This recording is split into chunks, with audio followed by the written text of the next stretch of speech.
Hello everyone, I'm Phoenix Tremayne. Today I'm going to be giving you your spoilers for your favorite soaps. But first, if you haven't done so, please recommend to subscribe. If you have subscribed, thank you very much. I do appreciate it. Please hit that like button so YouTube knows a good channel for soap fans. And we have a membership where you get exclusive videos, early access to the videos, spoilers up to sometimes 2 weeks in advance. And we even give you articles throughout the week. So there's a lot going on in the member section. And so give it a try. We'd love to have you. You also get the shout out I'm about to give you real quick. So thank you, Michael Pryor, Ramona Newsom, Ariana Enos, Gwen Marie, Kiki Landry, Roger Smith, Artemis Hill, Marilyn Finn, Riri Carter, Sim Slims, Josh Hurst, Cheryl Beecher, Heather K, J Ponza, Dual Devoted Couples, Rose Garden Design, Hetty R. Lloyd, Demi Sun, DD, Jen Adams, Sandra Crawford, Red Butterfly 50 Irish, Omar, Shannon Clark, Janet Loftus, Chalkmint 33, Faith Clemens, Applechick, Crystal LaCour, Deb Bell, Kelly Banks, and Phyllis Pearson. Thank you all for being part of the membership. And we're going to go ahead and give you the spoilers now for your favorite show. And now we're going to go ahead and give you your bold and beautiful spoilers for the week of the 14th. And this is going to be a short video because, well, it's only 3 days because of March Madness. There will be no bold and beautiful on Thursday or Friday. Same for Young Wrestlers. There will be no Young Wrestlers on Thursday and Friday. And the reason why this video is going to be short, it won't be a lot of extra things to talk about, because if you've been watching all month or even in February, you pretty much know what's going to happen. So Monday the 14th, Paris sets Grace straight regarding her true feelings for Carter. Thomas is haunted by keeping Sheila secret. Now, I've already given members next week's, what's going to happen next week, because they get a week in advance. And just know that that's still going to be happening next week. All next week. Thomas is going to be haunted by this secret. Good Lord.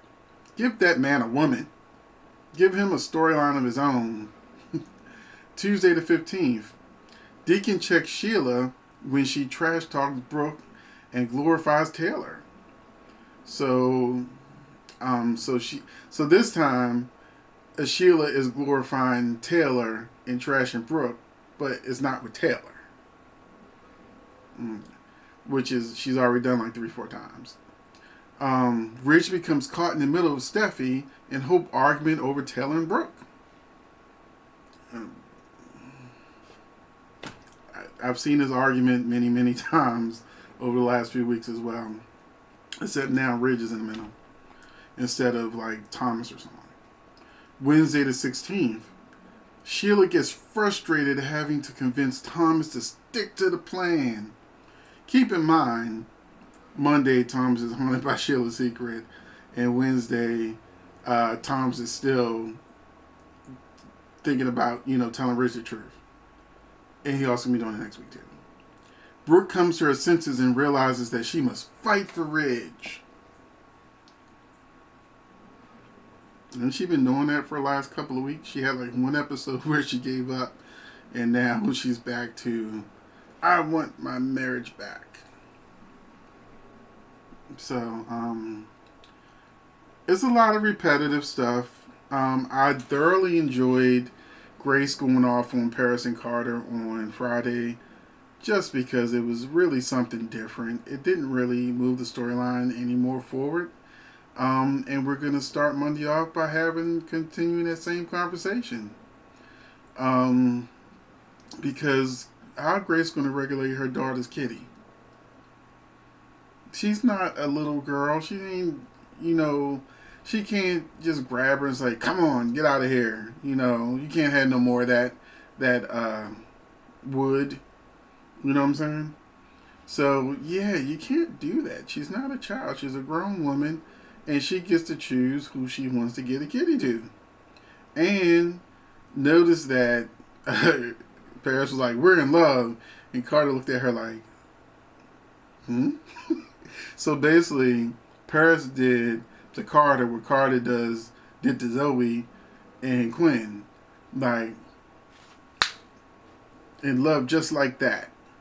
You know, before Zoe knew it, she had keys to the apartment and an engagement ring, and you barely blinked in a couple. The problem with Carter's relationships are simply that the writers don't care about those characters, and so and remember, Bell creates the outline to which the writers have to write in. They can't write their own stories. They have to write within the confines of what Bell allows them to do. He still is the architect of the show. So we didn't get to see Paris and Carter's relationship grow and develop. You know, just like, we didn't get to see Ridge and Taylor's relationship grow. This is new Taylor. Okay, you got actors, two very good actors. But it would have been nicer if they took the time for Ridge and Taylor feelings to reignite, not just like instantly, but over the course of time, Ridge would, realize he still might have some feelings for Taylor, and then Brooke screws up, and then he may sort of like indulge in those feelings, but we don't really get an opportunity to see the development of Ridge with this new Taylor. Now, because new Taylor, Kristen Allen, is Krista Allen, and she is so likable, and I follow her on Twitter, and she has just the nicest, cleanest, brightest post that you could ever want to see. She's promoting her co-stars' products. Today she was promoting Sean Cannon's book. He just got out, released, and before that, a couple days ago, she was promoting Quinn's arena sofas. Like she makes cups and things like that, and she was promoting like one of the cups that she was, then, and Rena was in the background.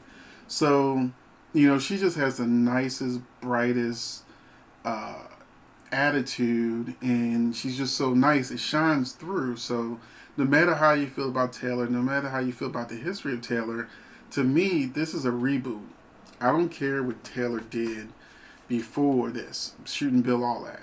We're clearly getting a new version of Taylor, and that new version of Taylor should have been, if they're going to put her with Ridge, they should have been working their way towards having a nice move, not just saying, okay, they have history, so instant chemistry. No, they should have been building a storyline instead of having us get the same conversations daily. We could have gotten progressive scenes leading to these moments instead of having them repeat the same things over and over again, and then, okay, now we're here. And that's how they do with Carter. Instead of showing Carter and Paris falling in love, instead of showing Paris and Zende relationship blossoming in a way that it would really feel like Carter is betraying Zende, they skipped all of that and just like, okay, they went on one date, now they're in love, now here's this complication over here, and you missed all of this space in between the soaps used to do. I mean, you got 5 days a week. you can't, in 5 days a week, take some time to really take out some of these repetitive conversations and actually develop characters. So that's like a real problem that the show has. I don't know what the big twist is that they're going to be doing. It's supposed to change the whole show, but if it's the same writing, I don't care what the twist is. It's just like a Band-Aid on a gaping wound. So I'm not going to go any further because I want to see your comments. Are you in the same headspace that I am in, that they need to actually try to develop these characters? I would have loved for Taylor and maybe Bill to have had some scenes. Maybe have Ridge start to get jealous because he's not with Brooke's sister. So it was like, Bill is actually single and free, So they had the time over there trying to get a little something, something from Carter. So, who plays Katie. So, Bill is way free. And it would have been a lot more interesting if, let's say I was a writer of Bold and Beautiful and I wanted to really shake some stuff up. Wouldn't it have been interesting if Taylor and Bill got together and then Ridge and Brooke were really bothered by it? You know what I'm saying? And that could have been sort of like a chink in the arm instead of Deacon. Deacon, I would have loved to have seen Deacon paired with, some other people because he's like I said, they have these microwave relationships. Deacon's already madly in love with Brooke. And I'm like, when did this happen? I know they have history, but I don't feel the chemistry. So, anyway, yeah, I would have loved for Taylor have been given the opportunity to be paired with different people and seeing Ridge being jealous that same way he hates that Brooke and Bill ended up together. Imagine how he might feel seeing Taylor with Bill, and then maybe Brooke getting upset that Ridge is upset that Bill and Taylor might be getting together, and then she ends up with Deacon. You know, there's a lot of ways that it could go and grow and develop and add some of our favorite colors. Would Katie want Bill back, seeing him with another woman that's not Brooke? There's a lot more avenues that can come from that. How would Steffi feel? Maybe Steffi don't want, her mother getting a little something. I don't even know if Bill and Taylor ever had sex before, but could you imagine Steffi, how would Steffi feel if Bill got with her mother? I mean, Steffi got some. You know what I'm saying? Maybe Steffi might be a little inner feelings about seeing her mother with the man she cheated on with her, the father of the husband that she cheated with. So that's it. This video turned out to be longer than I thought, but thank you for watching, and I'll see you in the next video and the comment section.